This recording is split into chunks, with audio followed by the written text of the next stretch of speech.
What's up, everybody? This is Rich from R&R Survival First Response Solutions and 11th Hour Preppers. I just want to come on here and do a initial review of a knife that I just got like last week, and I've been carrying this since probably Thursday, actually. Last week I was carrying the Civivi X-Arch and the Marbles GI Scout, and I kind of stopped carrying the X-Arch after a few days because I don't like the front flipper all that much. But it's a good knife. But in a sense, this knife is kind of similar to that in the way it looks. This is kind of a gentlemanly-like knife as well. This is the Boker Cataclyst. And this knife is 440C. Boker says they hardened it to 57, 58, I believe it says. It is a clip point, barely though. If you look at that, it's got this really subtle clip point, and that's pretty awesome.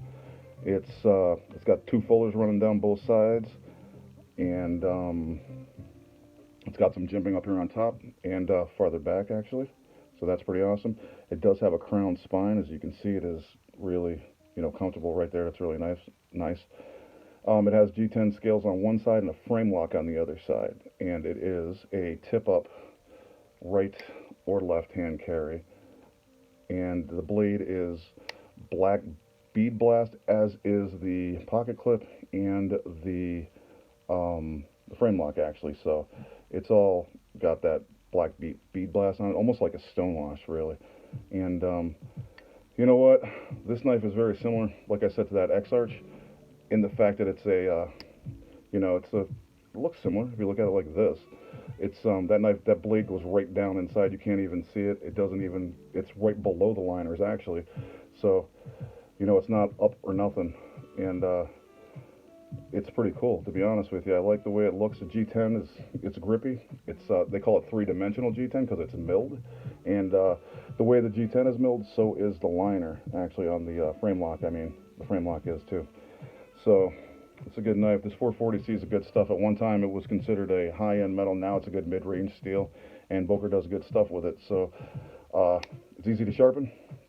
It's got a good HRC, and it has good edge retention. So you want to have it right around 57 to 59 HRC for EDC general usage, and this is right there, 57, 58. So like I said, I like the deep carry pocket clip. It's really good. And what's really interesting about this knife is overall the blade is 2.9 inches, and the full length is about 6.8. So it's just under 3-inch blade, just under 7-inch knife. So it's not a huge knife. It's a good medium-sized knife. And if you look at this, like if you can see the strength that's in the tip, right? I don't usually like clip points, but this is such a subtle clip point that you can barely even tell it's a clip point. And normally clip points don't have a lot of material out here at the tip, so that's why I don't like them, because I'm always thinking you're going to break the tip off. It's not really strong out here at the tip. But the way Boker did this, with the fact that it's a flat grind, it's got the high flat grind, it's got this crown spine right there.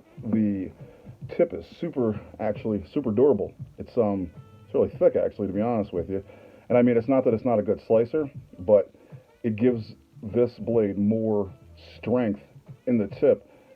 So even though it's only just under 7-inch knife, 6.8-inch knife, I mean, I would say you could probably use this for some relatively hard used stuff, because it seems a lot heavier than it is. It's 2.3 ounces or 2.7 ounces. I'm sorry. This is 2.72 ounce knife, and it seems like it's heavier now. I really thought it was like 4 something. I'm not sure why. There's a lot of steel up front here, and like I said, it's just the tip on that's super strong. It looks really robust. So I like that they did that. And I didn't even really realize it was a clip point when I got it. I had it and I was like, oh, I thought it was a drop point, and I put it up against something white, and the fact that it's black, I saw that very slight clip right there, and I was like, oh, it's a clip point. And then I realized how thick it was.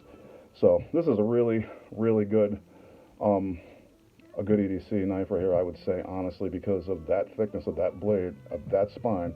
You're not going to have to worry about, I got a clip point, I'm going to snap the tip off. I don't think you're going to have to worry about that with this one. And this knife, White Mountain Knives, I think it was $44, and I used Love Them Knives channel. I used his code LTK, and I got 10% off, so I paid like $40 for this knife. And the MSRP of this knife is $60, so this is fully worth $60. but you can get it for $40, and that's a steal. Again, 440C, Boker Cataclyst. You know, this is a good gentleman's carry, or just a regular whatever carry. You know what I mean? It's got ball bearings in there, and great opening. I did throw some oil in there, but it was good anyway. I just made it easier. It'll just drop right down. So you can't beat the price of this. This is lined up right down the middle too. There's no issue with that. And like I said, it's got a really, really strong, robust blade for being such a medium-sized knife. You could probably do a little bit heavier duty stuff with this. So check it out. I'm carrying this week, and I was carrying one, knife with a clip in my pocket, and I was carrying also a slip joint. But then, like what happened last week, I started using one more than the other, so I just decided to carry one knife, so I'm not like, picking one over the other. So this week all I'm carrying is the Boker Cataclyst. You guys have a good week. I'll come back on and tell you what I think of it after I've had it for a whole week.